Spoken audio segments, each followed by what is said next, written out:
Doesn't this graphic, Professor Bhattacharjee, make a mockery of levelling up?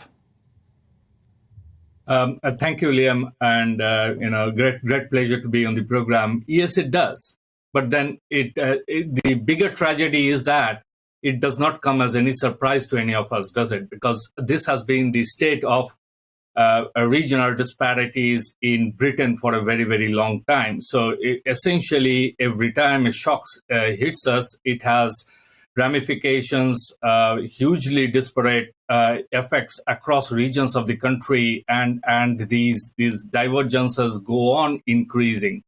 So the current leveling up crisis is no different from the previous COVID crisis, and so on. So every time it is all the same. It is Britain regionally is a very diverse and very unequal society, and it just shows.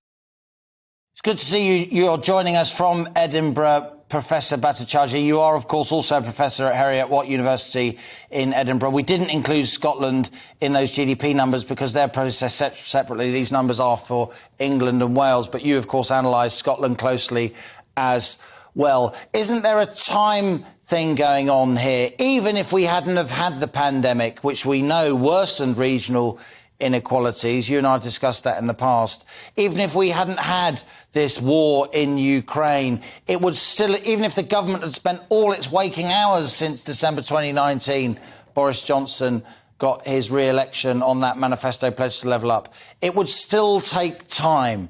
Isn't it just the case that the infrastructure you need, the changing patterns of behaviour, the training you need to really spread wealth properly across the country on a more permanent basis takes longer than the electoral cycle? Yeah, you're absolutely right. I would add to the mix also, it is for society to decide the level of devolution that we want in society. Means where should decision-making powers lie, at what level? And that also requires a lot of societal debate to try and figure out what we should do. But yes, indeed, it is a very, a problem, a deeply entrenched problem within British society and the economy, and it will take a long time and a lot of concerted effort. Let me also add that the natural economic processes will tend to lead to agglomeration of economic activity. That is, greater activity, better activity down in London and the Southeast.